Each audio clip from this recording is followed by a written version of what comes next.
तालुका आगामी येणाऱ्या स्थानिक स्वराज्य संस्था निवडणुकीच्या अनुषंगानं आयोजित केलेल्या प्रमुख कार्यकर्त्यांच्या बैठकीमध्ये उपस्थित असलेले तुम्हा सर्वांचे लाडके नेते आपल्या तालुक्याचे माजी आमदार अतुल बेनके, गणपतरावजी भुरणे, संजयरावजी काळे आता आपल्या समोर त्यांनी प्रस्ताव केलं ते तालुका राष्ट्रवादी काँग्रेस पक्षाचे अध्यक्ष पांडुरंगजी पवार, व्यासपीठावर सर्वच उपस्थित मान्यवर, उपस्थित जुन्नर तालुक्यातील शहरातील पदाधिकारी, कार्यकर्ते, बंधू आणि भगिनी, उद्याच्या काही दिवसामध्ये पहिल्यांदा नगरपालिकेचा प्रोग्राम हा जाहीर होईल. त्यानंतरच्या पुढच्या महिन्या 15 दिवसामध्ये जिल्हा परिषद पंचायत समितीचा प्रोग्राम जाहीर होईल. शेवटच्या टप्प्यामध्ये कॉर्पोरेशनचा निवडणुकीचा प्रोग्राम जाहीर होईल. अशी सर्वसाधारणतः एक चर्चा आहे आणि त्या अनुषंगाने आपल्या पक्षाची तयारी ही पूर्णपणे असावी या उद्देशाने आपल्या सर्वांना प्रत्येक घरातल्या लोकांना या ठिकाणी मुद्दा म्हणून बोलवून येतात. आज या बैठकीमध्ये आपण निर्णयाचे करता तर सगळे आरक्षण आपल्या समोर आहेत. काही सूचना ज्या काही द्यायच्यात, जे उमेदवार आहेत या उमेदवारांचे प्रतिनिधी, कार्यकर्ते आहेत, या लोकांना एकत्रित बोलून काही सूचना द्याव्यात या हेतून आज ही मीटिंग आपण आयोजित केलेली आहे. यामध्ये पत्रकार मंडळी पण या ठिकाणी सामील आहे. पण लपवायची काही गोष्ट नाही, जे आहे ते आहे, वस्तुस्थिती सगळ्यांच्या समोर सांगावी लागणार आहे. त्यामध्ये जे उमेदवार जे इच्छुक आहेत, मग ते नगरपालिकेला असो, त्याबरोबर जिल्हा परिषद पंचायत समितीला असो, आमच्या प्रदेशाचा एक फॉर्म आलेला आहे. तो फॉर्म मी तालुका अध्यक्षांच्याकडे देतोय. त्या फॉर्मच्या झेरॉक्स काढायच्या आणि जे जे इच्छुक आहेत त्या सगळ्या इच्छुकांना तो फॉर्म भरायला लावायचा. त्या फॉर्मचं कलेक्शन अतुल शेठ यांच्या इथं या ठिकाणी करायचे आणि ते फॉर्म कलेक्शन करताना सगळ्याच पदाधिकारी, कार्यकर्त्यांना मला या ठिकाणी सांगायचे, जोही कोणी कार्यकर्ता आहे मला वाटतं की माझा कुठेतरी पक्षाने विचार करावा तर त्यांनी जरूर यामध्ये फॉर्म भरावा. असा अजिबात संकोच करू नये किंवा टेन्शन घेऊ नये. हे आपण फॉर्म भरला पक्षाकडे उमेदवारी अर्ज मागणीसाठी तर आपल्याला कोण नावं ठेवेल का, आपलं हे शक्य आहे का, असं काही वाटून घेऊ नये. यामध्ये ज्यालाही कुणाला इच्छा आहे त्यांनी या ठिकाणी फॉर्म भरवा. फॉर्मचे म्हणजे निःशुल्क फॉर्म आहे, त्याची कुठल्याही पद्धतीची रक्कम त्या फॉर्मसाठी आकारलेली नाही. ज्या कारण शेवटी लोकशाही आपल्याला टिकवायची, वाढवायची, तर पक्षामध्ये सुद्धा लोकशाही असली पाहिजे. त्या दृष्टीनं आपण सर्वसामान्य कार्यकर्त्यांना सुद्धा यामध्ये की मागणी अर्ज पक्षाकडे करता येईल.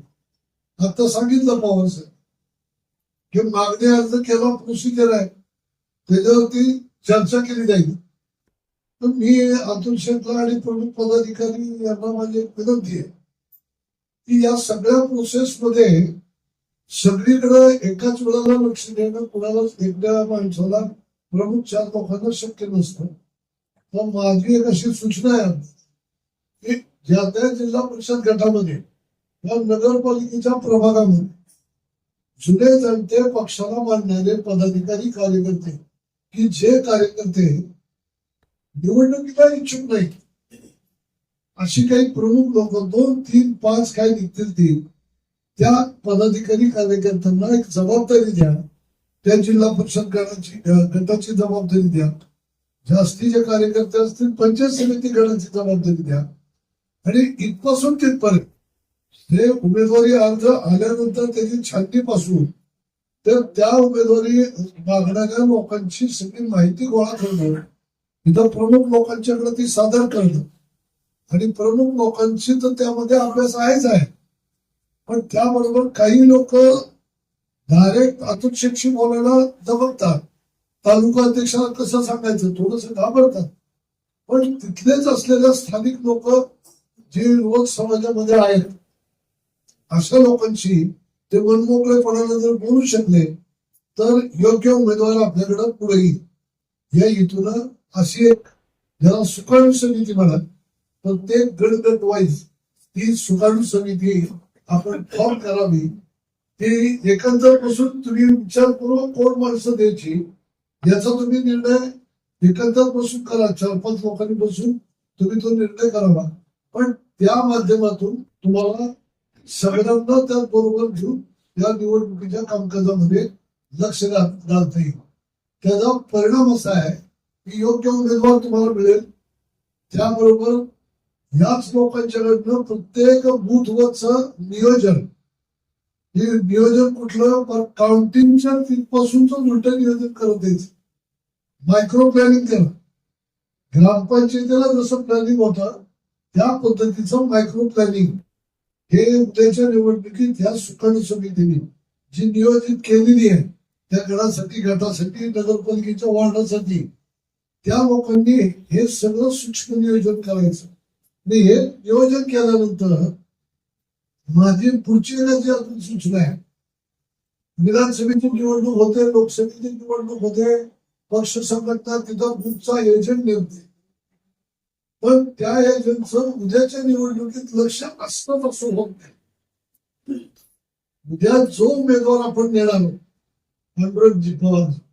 जो उमेदवार तुम्ही झेडपी पंचायत समितीला देणार आहात, नगरपालिकेच्या वॉर्डामध्ये देणार आहात, तर त्या उमेदवाराच्या पसंतीचा, मग त्याचा मित्र असेल, त्याच्या घरातला असेल, त्याचा कोणी जवळचा सहकारी असेल, नातेवाईक असेल, की जो निष्ठेनं त्याच्यासाठी तिथं काम करेल.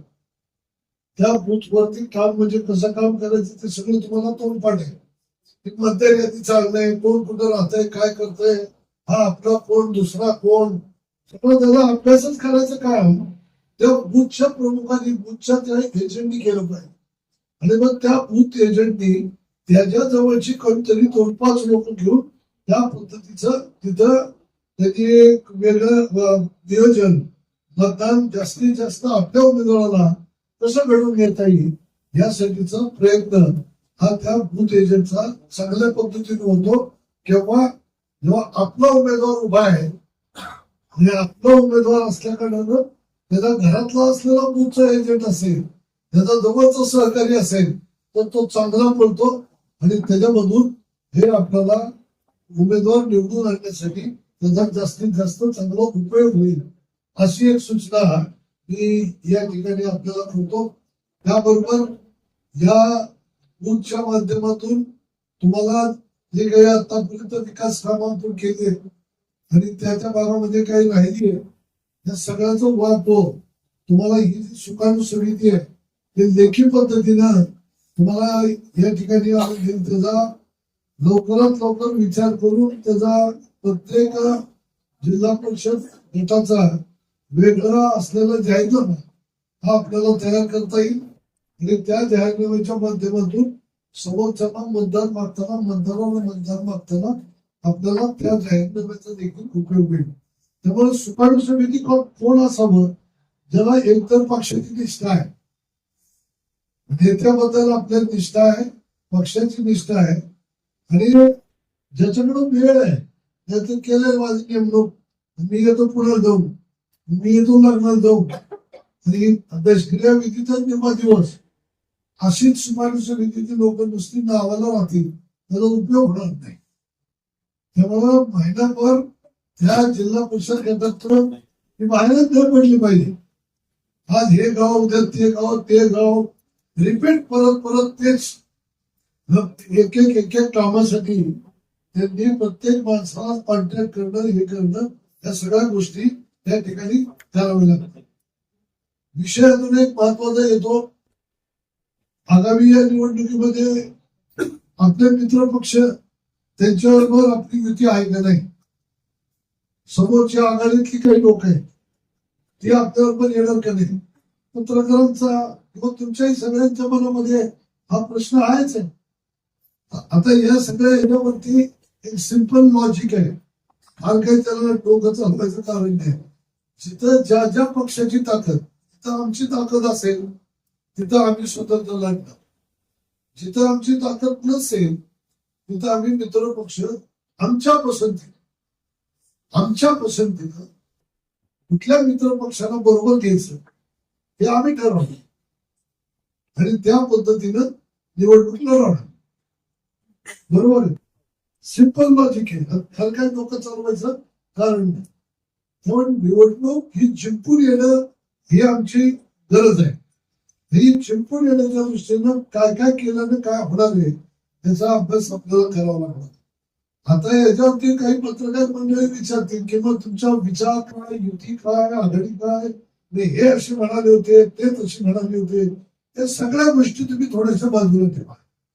कारण ही स्थानिक प्रश्नावरती होत असलेली निवडणूक आहे आणि ह्या निवडणुकीत कार्यकर्त्यांची निवडणूक आहे.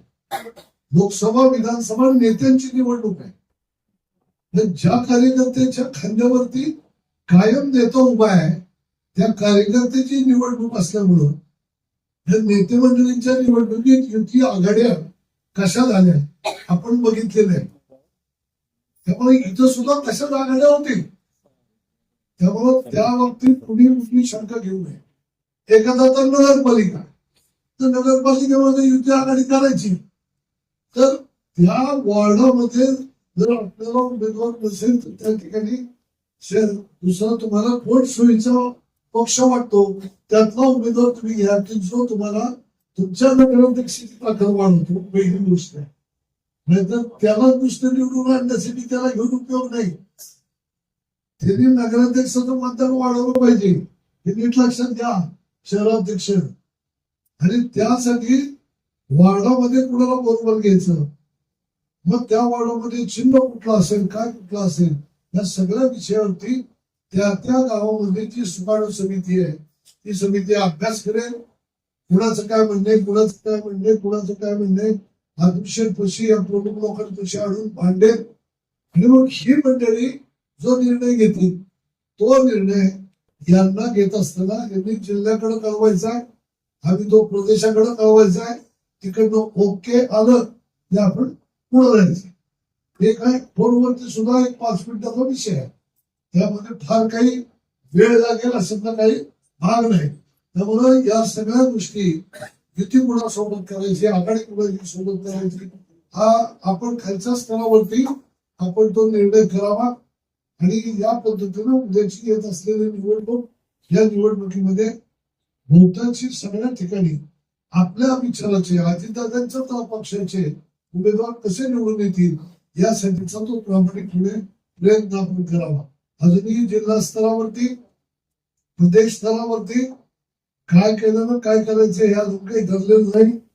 उद्याच्या 7 तारखेला मुंबई येथे मीटिंग बोलवलेली आहे.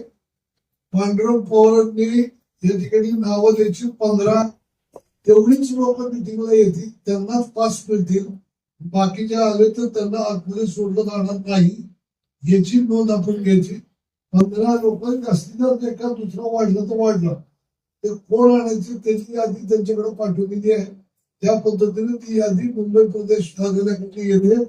या 7 तारखेला एक एक जिल्ह्याला नेते मंडळी समोर बसणार आहेत. अजितदादा आहेत, प्रफुल्लजी पटेल आहेत, तटकरे साहेब आहेत, प्रदेशातले सगळे प्रमुख पदाधिकारी आहेत.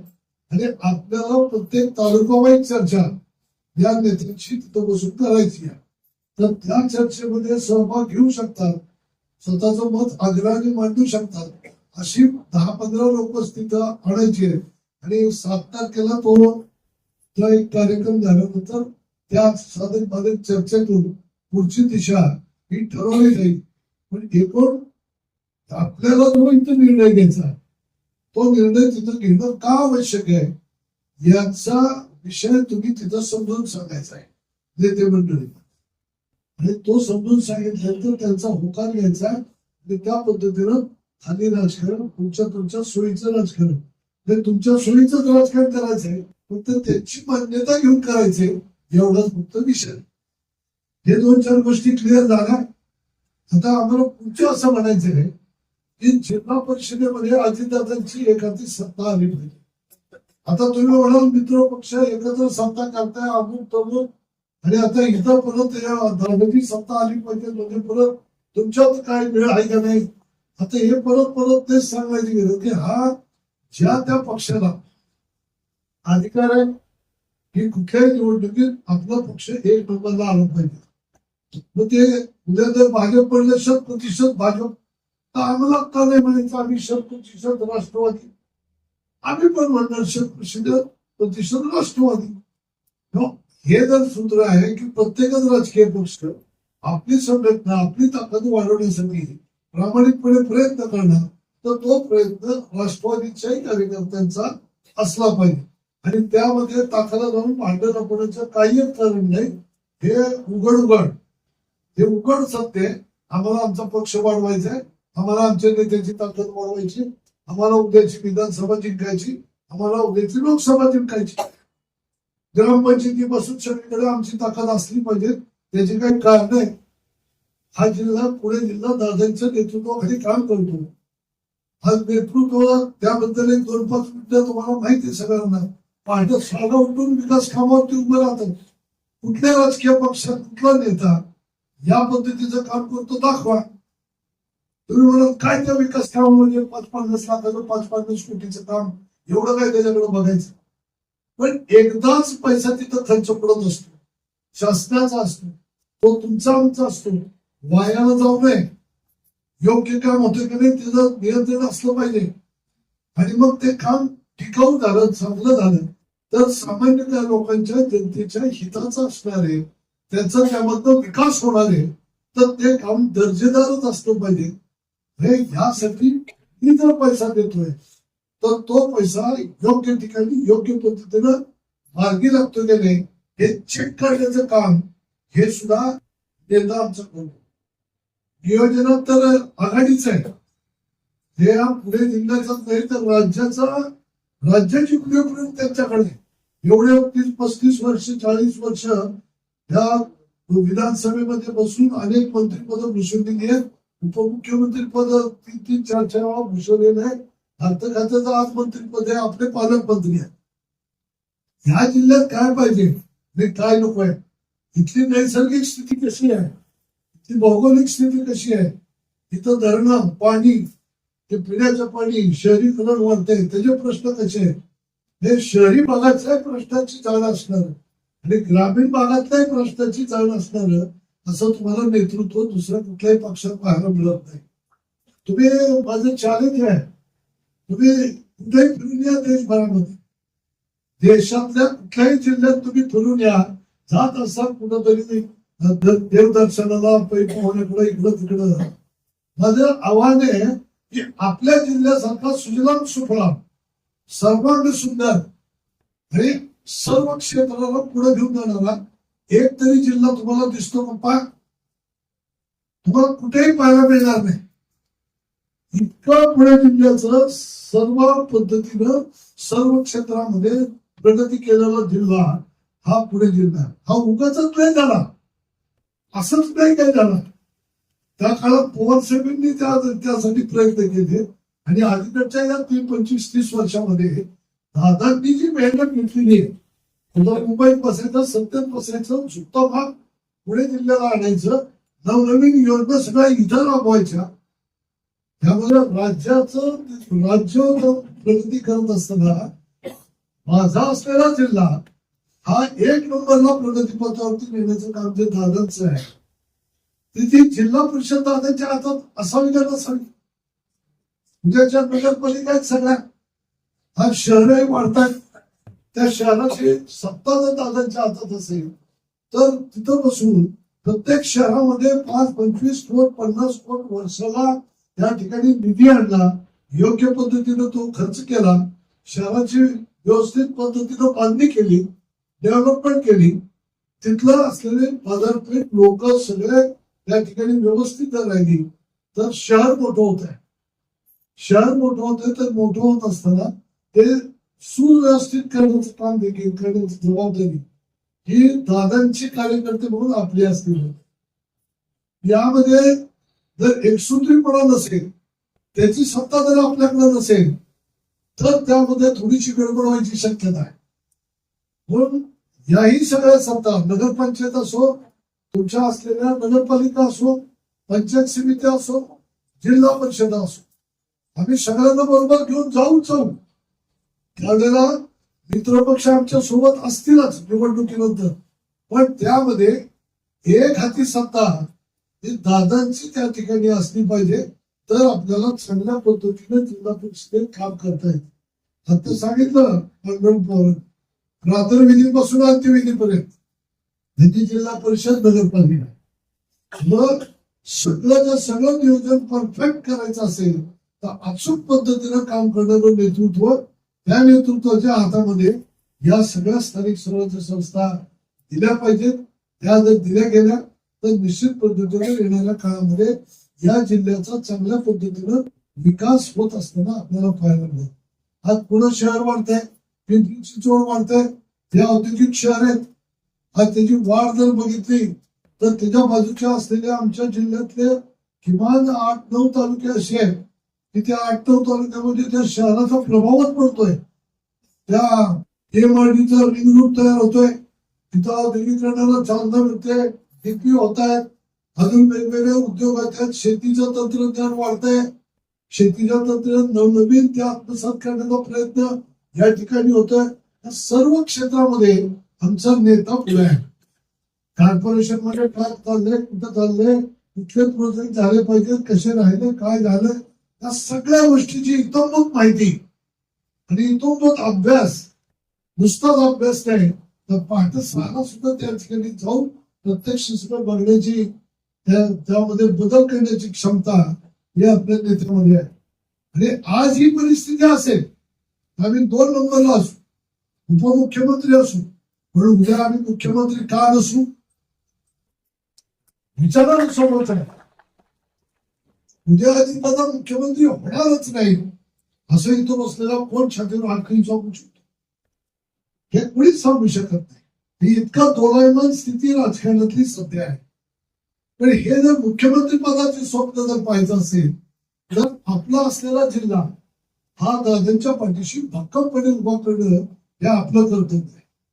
मागचं म्हणतात की मला हे मिळालं नाही, ते मिळालं नाही, पक्षाने मला नाही दिलं, अमुक काय झालं, तमुक काय, हाच का तोच का, हे नाही का, 100 गोष्टी आहेत एकमेकाचा दुस्वास करण्याचे. पण मला असं आवाहन करायचं कार्यकर्त्याला, तुमच्या माझ्या स्वार्थापेक्षा, व्यक्तिगत स्वार्थापेक्षा, तुमच्या माझ्या अहंकारापेक्षा पक्ष श्रेष्ठ आहे, नेता श्रेष्ठ आहे, नेत्याचा त्याग आहे आणि त्या त्यागासाठी म्हणून नेत्याच्या पाठीशी उभं राहायचं आहे. मी जर एकटा मी करत जर गेलो तर आपल्या मागे किती लोक येतील याचा नीट पद्धतीने अभ्यास करा. आम्ही म्हणायला शिकलं पाहिजे, आम्ही हे करतो, आम्ही ते करतो, सगळ्यांना ठेवे घेऊन जाण्याची क्षमता बाळगली पाहिजे. तर येणाऱ्या काळामध्ये आपल्याला या पद्धतीचं राजकारण नीट पद्धतीने करता येणार नाही. त्यामुळे मला सर्व पदाधिकारी कार्यकर्त्याला सांगायचे, हाच तो पिरियड आहे महिना 2 महिन्याचा. एक कार्यकर्ता सुद्धा अंडरस्टँडिंगने राहिला पाहिजे. एक कार्यकर्ता खूप ताकदीचा आहे पण अडमुठा आहे. हे नेता सांगतो, पक्ष सांगतो, तो ऐकतच नाही. काही ती सोडण्याची सुविधा असते म्हणून विरोध करून द्यायची उपयोग नाही. कार्यकर्ता हा समंजसच असला पाहिजे, तो शिस्तीतच राहिलेला असला पाहिजे, त्याला पक्षाची शिस्त ही कळलीच पाहिजे. निवडलेले एकदा हे उमेदवार इच्छुक जरी असले, नाही आपल्याला दिलं, पुढच्या वेळेला कुठेतरी आपला विचार होईल, दुसरी वेळेला कुठं तरी होईल, आपली तक्रार नेत्यापाशी नोंदवू, आमच्यावर अन्याय झाला पण तरी देखील पक्षाचं आम्ही काम करू, हेच करावं लागेल. नाहीतर ती 20 पद जिल्हा नगरपालिकेत आणि इथं किती 7 का 8 जिल्हा परिषद गट म्हणजे 16 लोक पंचायत समिती सभापती किती झाले, 50च्या वर लावायची पद नाही. कार्यकर्ते किती 5-10,000 संख्येने कार्यकर्ते द्यायचा कसा न्याय. इथं बसलेल्या कार्यकर्त्याला नेत्यालाच आव्हान करतो, तुम्ही एखाद्याने पुढे येऊन म्हणा की मी सगळ्यांना खुश करून टाकतो, मी देतो न्याय, ज्या तुमचा आम्ही सगळं ऐकतो. ही सगळी 10,000 कार्यकर्त्यांची खुश करून टाकतो, त्या कुणी सांगा. यातनं ती 50-55 लोकांना न्याय द्यायचं, पुढं करायचं, निवडून आणायचं. यामध्ये असंख्य कार्यकर्त्यावरती अन्याय झाल्याची भावना निर्माण होते. पण कार्यकर्त्यांना मला सांगायचं आहे की आपला उमेदवार निवडून आला, संस्था आपली झाली, संस्थेच्या माध्यमातून गावातील जिल्ह्यामध्ये दादाची ताकद वाढली, प्रदेशात फंड्स आले, विकासाचे फंड्स आले, गावामध्ये पैसे आले, आपल्या घरापर्यंत विकासाची गंगा आली, हाच आपला फायदा समजा ना. नाहीतर दुसऱ्या कुठल्या पक्षामध्ये काय व्यवस्था आहे सगळ्याला खुश करण्याची? कुठल्याच पक्षात कुठंच कधी व्यवस्था असूच शकत नाही. त्यामुळं प्रत्येकाने लक्षात घ्या, थोडस ज्ञानामध्ये राहणं, थोडस समंजसपणाने वागणं ही या काळामध्ये वागण्याची गरज आहे. हे कार्यकर्त्यांनी समजून घ्यावं. त्यामुळे पक्षात बंडखोरी झाली, तिकडनं लोक तिकडे गेली, तिकडनं लोक इकडं आली, या काही गोष्टी घेऊ नका. सगळ्यांना विश्वासात घेऊन या ठिकाणी निर्णय करा. एखाद्या ठिकाणी अतिशय निर्णय होत नसेल तर प्रामाणिकपणे आम्हाला सांगा. आम्ही इथे येतो, त्यांना कुठेतरी दादांची गाड घालून घेऊ, नेत्यांच्याकडे घेऊ, त्यांची तिथं समजूत काढू. पण हे सगळं करणं गरजेचं आहे. कार्यकर्ता कुठेही नाराज होणार नाही याची काळजी आपण या ठिकाणी निश्चित पद्धतीने घेणार आहोत. आणि भविष्यामध्ये एक चांगल्या पद्धतीचा एक पक्ष संघटन, शेवटी प्रत्येक कार्यकर्त्यांनी गोष्ट लक्षात ठेवा, सत्तेपेक्षा संघटनेची ताकद ही कायम मोठी असते. का तर संघटना जितका न्याय गोरगरीब कार्यकर्त्याला देऊ शकते, तितका न्याय प्रशासन तुम्हाला देऊ शकत नाही. या शासन कुठल्याही आपल्या पक्षाचं असलं तरी ते देऊ शकत नाही. त्याला न्याय द्यायचा असेल गोरगरिबाला तर ती संघटना देऊ शकते. हे मी अनेक उदाहरणांना सांगून देऊन वेळ कमी आहे, पण ही गोष्ट तितकीच सत्य आहे. त्यामुळे या सगळ्या निवडणुका संघटना स्ट्रॉंग ठेवा, संघटना वाढवा. पक्ष संघटना ताकदीवर ठेवली तर त्याचा बेनिफिट फायदा तुम्हाला भविष्यात येणाऱ्या सगळ्या संकटावरती मात करताना तुम्हाला त्याचा उपयोग होणार आहे, हे प्रत्येकाने लक्षात ठेवा. त्याचबरोबर अजून एक गोष्ट आहे, उद्याच्या 6 नोव्हेंबरला मुदत संपते, पदवीधरांच्या नोंदणीचा कार्यक्रम चालू आहे. पदवीधर मतदार नोंदणी मागं केली होती की हो केली होती, आता तुमची नोंदणी रद्द केलेली आहे. आता 0-0 आहे. आता परत नोंदणी करायची आणि पदवीधरांनी परत नोंदणी करण्यासाठी कार्यकर्त्यांकडे फॉर्म दिलेले असलेले कोल्हापूरचे किसन मुस्लिम साहेबांचे कार्यकर्ते माने म्हणून आहेत, ते भैया माने, ते त्यांची लोक आपल्याकडे आले असतील. त्यांनी आपल्याकडे ते सगळे अर्ज हे ऑनलाईन ऑफलाईन कसे भरायचे काय भरायचे ते दिलेले.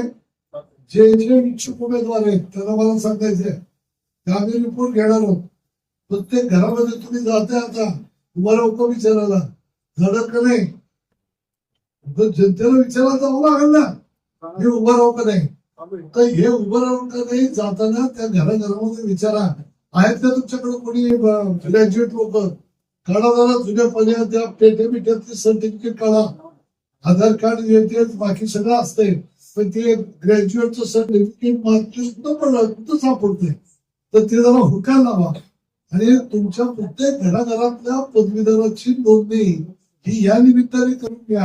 आता राहिले फक्त 3-4 दिवस राहिले. जे पण काम झालं असेल तर झालं असेल, राहिलेल्या 3-4 दिवसात ते काम करा, पदवीधरांची नोंदणी करा. 5 जिल्ह्यातून आपल्याला निवडून द्यायचं आहे. सातारा, सांगली, सोलापूर, कोल्हापूर, पुणे. यामध्ये पुणे जिल्हा, पश्चिम महाराष्ट्र, अजितदादांचा बालेकिल्ला हा मेसेज जर महाराष्ट्रात ठेवा असं जर वाटत असेल तर पदवीधरांची नोंदणी भक्कम करून घ्या. या जिल्ह्यामध्ये सगळ्यात जास्त पदवीधर आहे. दादरच्या जिल्ह्यामध्ये जर 3-4 लाख पदवीधरांनी आपल्या लोकांनी आपल्या मतदारांनी नाव नोंदणी केली, सहजपणे आपण तो उमेदवार निवडून आणू शकतो.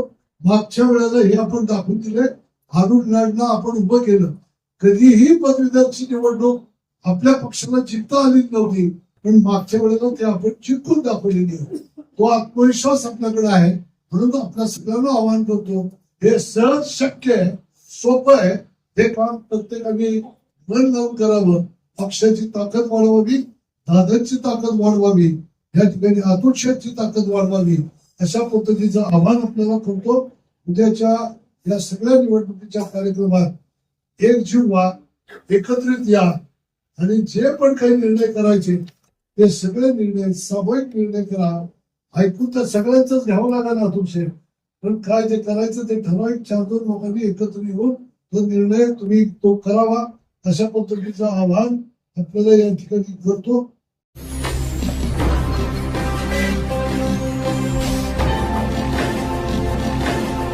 ताज्या घडामोडी आणि नवनवीन माहिती मिळवण्यासाठी समाज दर्पण या YouTube चॅनलला सबस्क्राईब करा आणि बेल आयकॉनवर क्लिक करा.